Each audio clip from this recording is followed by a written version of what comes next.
Hello guys, नमस्कार। आप देख रहे हैं YouTube channel study research centre तथा हम लोग को बहुत बहुत स्वागत है दोस्तों हमारे यूट्यूब चैनल में। और आज हम पढ़ने वाले हिंदी भाषा में बोलियों का सेकेंड पार्ट। ठीक है, इसके पहले की जो वीडियो आप लोगों ने नहीं देखी हिंदी के बारे में, हिंदी की, तो जाकर के प्लीज़ देख लीजिए, क्योंकि उसमें भाषा में बोलियों का हमने पार्ट 1 में बहुत अच्छे ढंग से देखा है। उसकी शुरुआत कहाँ से हुई हिंदी भाषा की, प्लस भाषा है क्या, भाषा के प्रकार, मनोवैज्ञानिक रूप से उसके आधार, हमने सब कुछ बहुत अच्छे ढंग से देखा है। तो प्लीज़ अगर आप लोगों ने नहीं देखा तो जाकर के देख लीजिएगा। और आइए सेकंड पार्ट शुरू करते हैं भाषा में बोलियों की।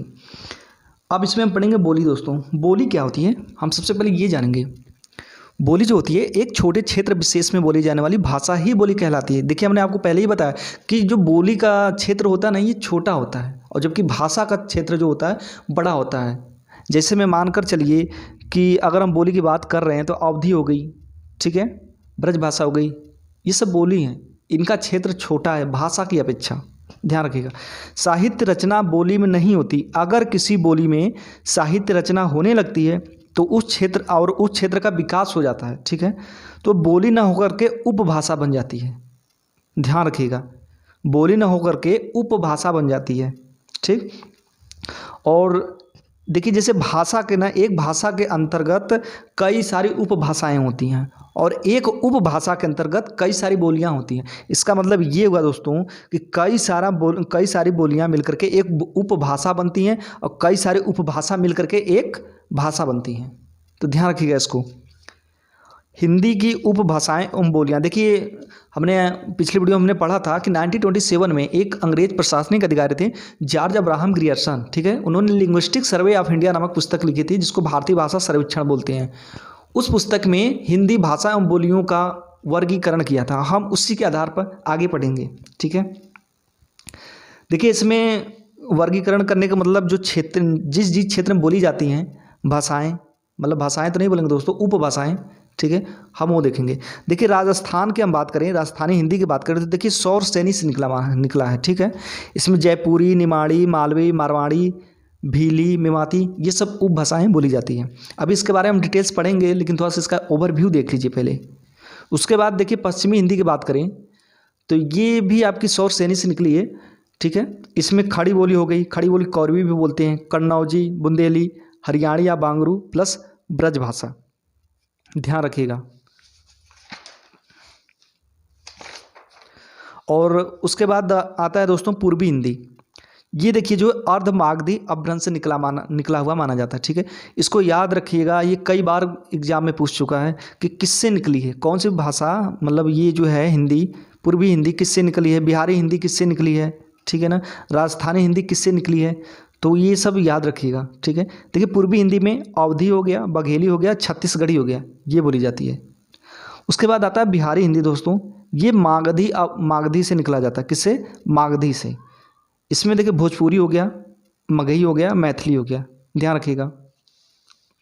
तो हम लोग कौन सी हिंदी बोलते हैं, कोई बता सकता है? पूर्वांचल में, इधर मुगलसराय क्षेत्र में, बनारस क्षेत्र में हम लोग भोजपुरी बोलते हैं दोस्तों। ठीक है, मतलब बिहारी हिंदी।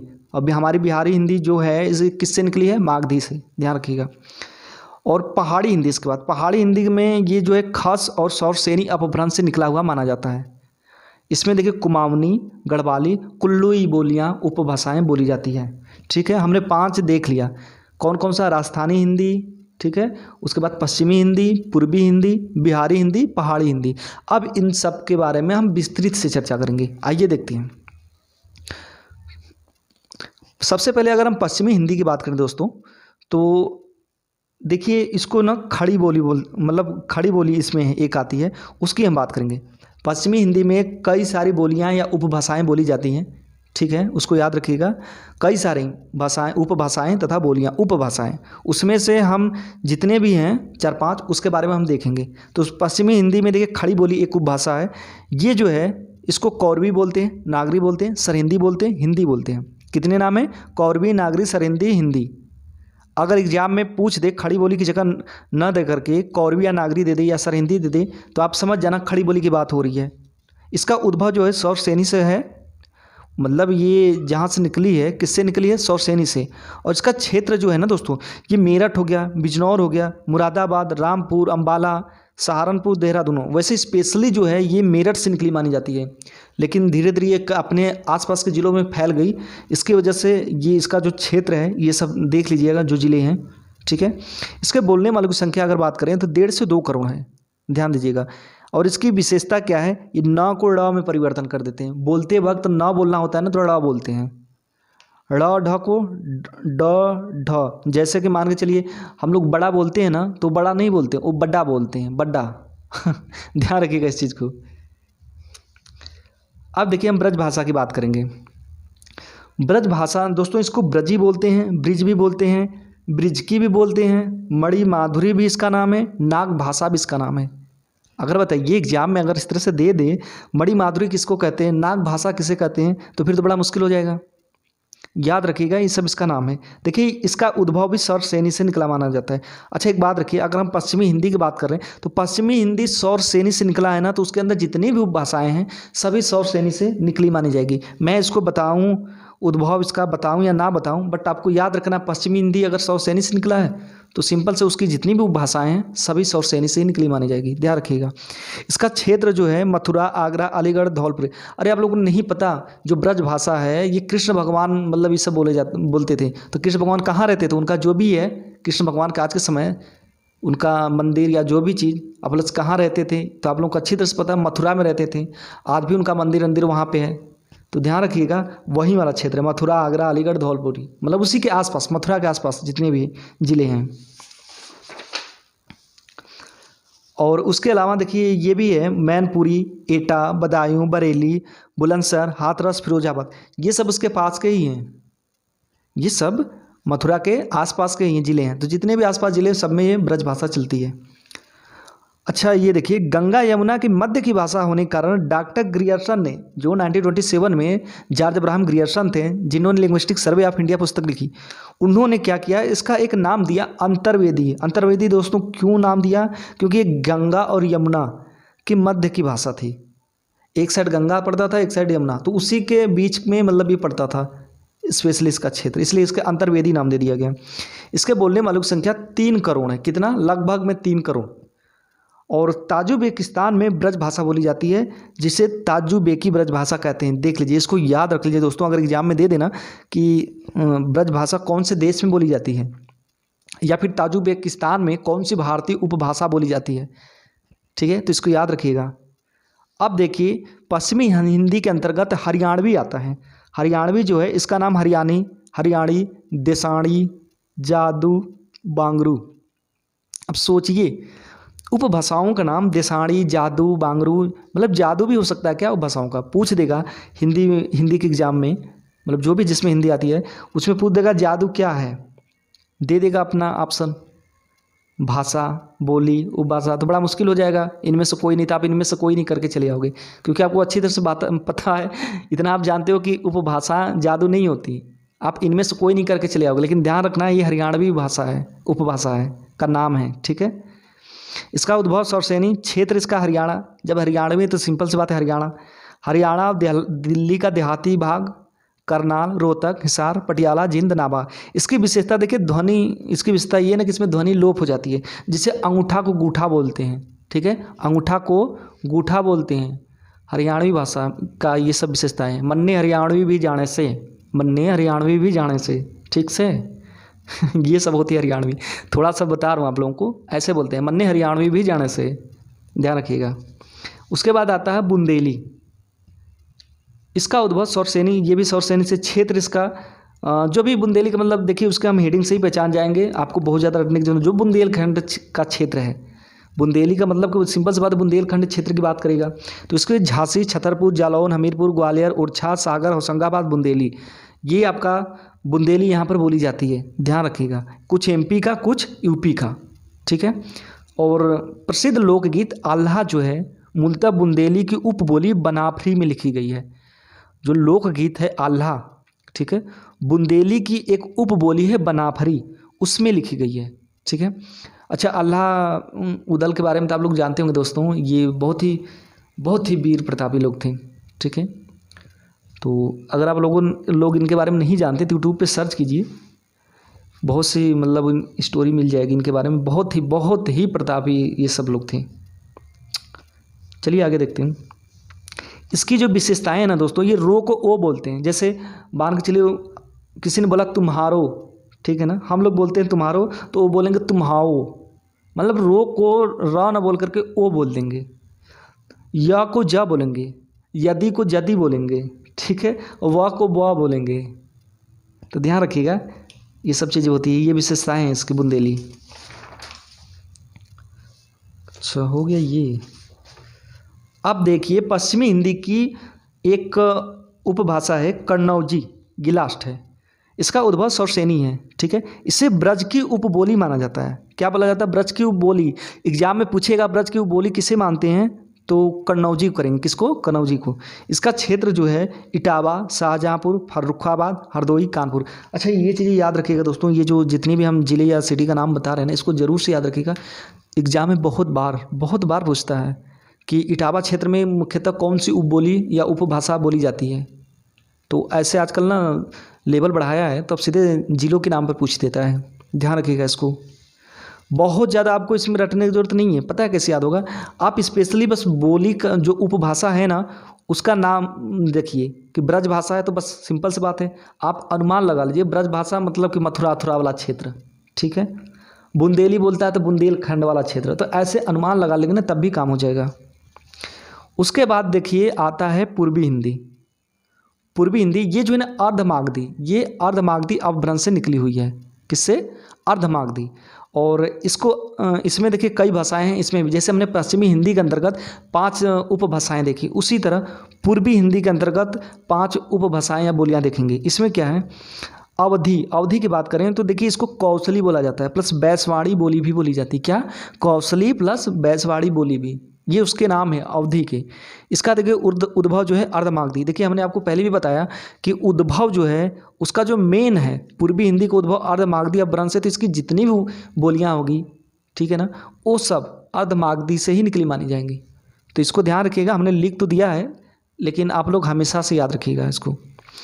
इसका क्षेत्र जो है ना दोस्तों, ये लखनऊ हो गया, प्रयागराज, उन्नाव, फतेहपुर, सीतापुर, फैजाबाद, गोंडा, बस्ती, बहराइच, सुल्तानपुर, मिर्ज़ापुर, प्रतापगढ़, बाराबंकी, इन सब क्षेत्रों में अवधी बोली जाती है। ये मिर्ज़ापुर ये जैसे है ना, ये दोस्तों ये कुछ उधर तो आपका इलाहाबाद साइड में लगता है, उधर अवधी बोली जाती है। लेकिन थोड़ा सा बनारस साइड में लगता है तो इधर आपका भोजपुरी भी बोल दिया जाता है। लेकिन इसको स्पेशली हम एग्जाम में देगा तो हम अवधी में ही करेंगे, ठीक है। इसको ध्यान रखिएगा। इनकी संख्या देखिए 2 करोड़ है, बोलने वाले की संख्या 2 करोड़ है। और यह देखिए मोस्ट इम्पोर्टेंट, फिजी में अवधी बोलने वाले लोग हैं। फिजी में पूछ देगा कि फिजी में कौन सी बोली बोली जाती है, कौन सी उपभाषा बोली जाती है, तो अवधी। क्या? अवधी, फिजी देश में। अच्छा हमने ब्रज भाषा के बारे में पढ़ा, वो कौन से देश में बोली जाती है? ताजुबेकिस्तान, ठीक है, ताजुबेकिस्तान, ध्यान रखिएगा। उसके बाद पूर्वी हिंदी में आता है बघेली। बघेली क्या है? इसका उद्भव जो है अर्धमागधी क्षेत्र, ठीक है। इसका क्षेत्र देखिए रीवा, दमोह, जबलपुर, मंडला, बालाघाट, फतेहपुर, हमीरपुर, बांदा। इतना ध्यान रखिए, जो बघेली है इन सब क्षेत्रों में बोली जाती है। और बुंदेली में भी बांदा को कई लोग शामिल करते हैं। बुंदेली में भी बांदा को कई लोग शामिल करते हैं। देखिए अभी हमने आपको बताया था कि मिर्ज़ापुर में जैसे उधर इलाहाबाद के क्षेत्र में उधर लगा है तो अवधी बोली जाती है। लेकिन जो बनारस के साइड में थोड़ा सा जो चिपका हुआ है तो इधर आपके भोजपुरी भी थोड़ी मिक्स हो जाती है। तो उसी तरह बांदा में बुंदेली भी बोलते हैं लोग और बघेली भी, साइड का अंतर है। एक साइड बुंदेली, एक साइड बघेली, उसी में मिक्स चल रहा है इनका। और देखिए दोस्तों पूर्वी हिंदी के अंतर्गत एक आती है छत्तीसगढ़ी। इसको बोलते हैं लरिया या खलटाही। इसका नाम याद रखिए दोस्तों, ये आपको पुस्तकों में नहीं मिलने वाला। मैं अभी भी बोल रहा हूँ आपको, ये पुस्तकों में ये सब चीज़ें नहीं मिलेगी, ठीक है। तो ध्यान रखिएगा, किसी पुस्तक में एक नाम मिल जाएगा, फिर दूसरा करने के लिए आपको दूसरी तीसरी पुस्तक खोजनी पड़ेगी। इसका देखिए उद्भव अर्धमागधी, ठीक है। और क्षेत्र ये कौन से क्षेत्र में बोली जाती है? सरगुजा, कौरिया, बिलासपुर, रायगढ़, खैरागढ़, रायपुर, दुर्ग, नंदगांव, कांकेर। और इसमें विशेष देखिए क्या होता है, इसमें विशेष ये ना कि ड़ का लोप हो जाता है। कोई ड़ बोलता ही नहीं है। देखिए ना, लड़का को लोग लइका बोलते हैं। क्या बोलते हैं? लइका। लड़का बोलना चाहिए ना, लेकिन ड़ नहीं बोलते, ई बोल देते हैं उसकी जगह। लड़का को लइका। स को छ बोलते हैं, स को छ बोलते हैं। जैसे मान के चलिए हम तो बोलते हैं सीता, लेकिन वो सीता नहीं बोलेंगे, वो छीता बोलेंगे। क्या बोलेंगे? छीता। तो ध्यान रखिएगा। अब हम देखेंगे राजस्थानी हिंदी। हमने देख लिया पश्चिमी हिंदी की बोलियों के बारे में जाना, पूर्वी हिंदी की बोलियों के बारे में जाना। अब देखिए राजस्थानी हिंदी के बारे में जानेंगे, ठीक है। इसकी बोलियों को देखेंगे। इसमें देखिए मारवाड़ी, अच्छा ये सौर सैनी से निकली है, और जिसके अंतर्गत जितनी भी बोलियां हैं, उपभाषाएं हैं, सभी सौर सैनी से निकली मानी जाएगी, क्योंकि इसके जो पिताजी हैं राजस्थानी, ठीक है, ये सौर सैनी से निकले हैं। तो सिंपल सी बात है, उनका पुत्र भी तो सौर सैनी से ही माना जाएगा, उनके पुत्र का इतिहास भी तो सौर सैनी से ही गिना जाएगा ना। तो वही चीज़ें देखिए। इसमें एक बोलिए मारवाड़ी। मारवाड़ी ये जो पश्चिमी राजस्थान बोली जाती है, कहाँ? पश्चिमी राजस्थान में। और इसका जो क्षेत्र है जोधपुर, किशनगढ़, अजमेर, मेवाड़, सिरोही, जैसलमेर, बीकानेर, और इसका उद्भव सौर सैनी है। अच्छा दोस्तों, ये किशनगढ़, अजमेर, ये सब ना ये मारवाड़ी का में तो बोली ही जाती हैं, प्लस ये आपका जयपुरी में भी इसकी गिनती होती है, तो ध्यान रखिएगा। देखिए इसके बाद आता है जयपुरी। ये जो है जयपुरिया या ढूंढाड़ी इसको बोलते हैं। क्या? जयपुरिया या ढूंढाड़ी। अगर जयपुरी का नाम ना दे करके ढूंढाड़ी दे दे तो हमें ये समझना है कि हाँ ये जयपुरी की बात कर रहा है, ठीक है। ये पूर्वी राजस्थान बोली जाती है। कहाँ? पूरब वाले राजस्थान में। इसका उद्भव सौर सैनी। ये जयपुर, अजमेर, जैमेर, किशनगढ़। देखिए अभी हमने देखा इसके बारे में कि पश्चिमी राजस्थान में किशनगढ़ और अजमेर दिया है, प्लस आपके पूर्वी राजस्थान में भी अजमेर और किशनगढ़ ये सब चीज़ें दिया है, तो इसको ध्यान रखिएगा थोड़ा। अगर हम मेवाती की बात करें दोस्तों, मेवाती ये उत्तरी राजस्थान की भाषा है। कहाँ पे? उत्तरी राजस्थान। इसका क्षेत्र देखिए अलवर, गुड़गांव, भरतपुर, दिल्ली, करनाल, मतलब कि जो आपका दिल्ली के साइड का है क्षेत्र, दिल्ली हो गया, मथुरा उत्तरा के साइड से जो चिपका हुआ है उधर राजस्थान, तो वहाँ पे सब बोली जाती है, सबसे उत्तर वाले जिलों में। ध्यान रखिएगा इसको। मालवी जो है ये दक्षिणी राजस्थान की भाषा है, ठीक है। मालवी दक्षिणी राजस्थान की भाषा है। मालवी का मतलब दोस्तों, आपने मालवा का नाम सुना है ना, मालवा का पठार, तो ये मालवा से मालवी बना है। तो आपका पूरा एमपी लेते हुए ये कवर करता है, पूरा नहीं, उधर जो भी मालवा का क्षेत्र उस साइड में राजस्थान से चिपका हुआ है उसको कवर करता है। देखिए इंदौर हो गया, उज्जैन हो गया, देवास हो गया, रतलाम हो गया, भोपाल, होशंगाबाद, तो इसमें एमपी का क्षेत्र आ जाता है लगभग में। ठीक है दोस्तों, ये हो गया आपका। अब हम देखेंगे पहाड़ी हिंदी के बारे में। इसमें देखिए क्या है, पहाड़ी हिंदी। हमने क्या क्या देखा अभी? पश्चिमी हिंदी की बोलियों को बारे में देखा, पूर्वी हिंदी की बोलियों के बारे में देखा, और राजस्थानी हिंदी की जितनी भी बोलियां थी उसके बारे में देखा। अब हम देखेंगे पहाड़ी हिंदी। अब हमें कितनी देखनी है? 5 मतलब जो भी हैं उपभाषाएं, उनके हमें देखने हैं। ये चौथा पहाड़ी हिंदी हम पढ़ रहे हैं, ठीक है। ये भी सौर सैनी से निकला है। देखिए पश्चिमी पहाड़ी जो है इसमें लगभग में 30 बोलियां, कितनी? लगभग में 30 बोलियां हैं। इसका उद्भव जो है ना, ये खास अपभ्रंश तथा सौर सैनी से, खास अपभ्रंश और सौर सैनी से। इसका जो क्षेत्र है जौनसर, सिरमौर, शिमला, मंडी, चंबा इत्यादि। और एक है मध्यवर्ती पहाड़ी, इसका क्षेत्र है गढ़वाल, कुमाऊं। देखिए इसमें पहाड़ी हिंदी का मतलब कि जिधर पहाड़ हो। पहाड़ किधर है दोस्तों? आपका स्पेशली बता रहे हो, वैसे तो पहाड़ तो बहुत हैं, लेकिन स्पेशली आप समझिएगा कि हिमाचल प्रदेश और उत्तराखंड की बात कर रहा है, जहाँ पर पूरा पूरा राज्य ही पहाड़ है लगभग में, ठीक है। तो वहाँ पे ये बातें कर रहा है। तो जौनसर, सिरमौर, शिमला, मंडी, चंबा इत्यादि, ध्यान रखिएगा इसको। और मध्यवर्ती पहाड़ी का मतलब जो बीच वाला क्षेत्र है, ये आपका उत्तराखंड वाला बात कर रहा है। मध्यवर्ती पहाड़ी गढ़वाल, कुमाऊं मतलब उत्तराखंड, और पश्चिमी पहाड़ी जो पश्चिम साइड में है ये आपका शिमला वाला होगा, सॉरी वो हिमाचल प्रदेश वाला हो गया। इसके बाद हम बिहारी हिंदी की बात करेंगे, और ये 5वां है और लास्ट है, ठीक है, ध्यान रखिएगा। देखिए ये जो है ना मागधी अपभ्रंश से निकला है। इसको मैं बार बार रिपीट कर रहा हूँ दोस्तों कि ये सब चीज़ें याद रखना, किससे निकला है? मागधी अपभ्रंश से, अपभ्रंश से, सौरसेनी से, किससे निकला है? खस से। तो ये सब का याद रखना बहुत ज़रूरी है, एग्जाम में बहुत बार एग्जाम इससे पूछा है। तो आइए शुरुआत करते हैं। बिहारी हिंदी में एक उपभाषा है भोजपुरी, ठीक है। इसको पूर्वी बोलते हैं। क्या बोलते हैं? पूर्वी, ध्यान रखिएगा। इसका उद्भव जो है मागधी अपभ्रंश से निकला माना जाता है, और क्षेत्र इसका बनारस, जौनपुर, आजमगढ़, बलिया, चंदौली, गोरखपुर, बस्ती, शाहाबाद, चंपारण, सारण, मुगलसराय, ये सब भोजपुरी ही बोली जाती है, ओके। और ये देखिए शाहाबाद जिला बिहार के भोजपुर गांव से निकली है। कहाँ पे? भोजपुर। देखिए कई बार क्वेश्चन इस तरह से पूछा है कि कौन सी ऐसी बोली या उपभाषा है जो किसी गांव से निकली है। अब बताइए, बहुत से लोगों को, बहुत से दोस्तों 90% लोगों को नहीं पता होगा कि कौन सी बोली या उपभाषा जो गांव से निकली है। क्योंकि कोई सोच सकता है कि किसी गांव से कैसे निकल सकती है, ये तो पूरा कई मतलब लंबा विस्तृत होगा इसका क्षेत्र। लेकिन ये गांव से निकली है, भोजपुर गांव से, इसलिए इसका नाम पड़ गया भोजपुरी, ध्यान रखिएगा। इसकी संख्या 3.5 करोड़ से भी ज़्यादा है। भोजपुरी सबसे ज़्यादा बोली जाने वाली एक तरह से, मतलब एक तरह से बोलिया उपभाषा है, सबसे ज़्यादा। देखिए इसके अगर हम नीचे की बात करें तो ब्रज भाषा 3 करोड़ लगभग में बोलते हैं लोग, ठीक है। और आपके ये जो होगी भोजपुरी, ये 3.5 करोड़, ध्यान रखिएगा। अब देखिए ये विदेशों में, कई देशों में बोली जाती है। सूरीनाम हो गया, फिजी हो गया, मॉरिशस हो गया, गयाना हो गया, त्रिनिदाद हो गया, इन सब कई देशों में बोली जाती है। मॉरिशस की बात करें अगर तो वहाँ पे दोस्तों, मॉरिशस एक देश है, वहाँ पर अपने उत्तर प्रदेश और बिहार के लोग ही रहते हैं, ठीक है। तो सिंपल सी बात है, उत्तर प्रदेश बिहार के लोग रहते हैं, तो भोजपुरी जो है अपने उत्तर प्रदेश और बिहार में तो बोली जाती है, तो ध्यान रखिएगा इसको। अब दूसरी है मगही, इसको बोलते हैं मागधी अपभ्रंश। क्या बोलते हैं? मागधी अपभ्रंश। बोलते नहीं दोस्तों, यहाँ से निकली है, ठीक है। मागधी अपभ्रंश से ये निकली है, इसका निर्माण मागधी अपभ्रंश से ही हुआ है, ध्यान रखिएगा। ये संस्कृत के मगध से विकसित शब्द है, ठीक है। और यह देखिए दोस्तों, मगही जो है ना, ये 2 लिपि में प्रयोग की जाती है, कैथी प्लस नागरी, ध्यान रखिएगा। कैथी प्लस नागरी पूछ देगा कौन सी उपभाषा या बोली है जो 2 लिपियों में यूज की जाती है, कैथी प्लस नागरी। तो ये मगही को ध्यान रखिएगा। इसका क्षेत्र पटना, गया, पलामू और मुंगेर, मतलब पटना अटना गया के आसपास जो भी क्षेत्र हैं वही है इसका, ठीक है। और हजारीबाग और भागलपुर, ये भी देखिएगा थोड़ा। उसके बाद आता है दोस्तों मैथिली। मैथिली जो है ये भी मागधी अपभ्रंश से निकली है और यह मिथिला प्रदेश की बोली है, ध्यान रखिएगा। कहाँ की? मिथिला प्रदेश की। ये सब दोस्तों बिहार में पड़ता है।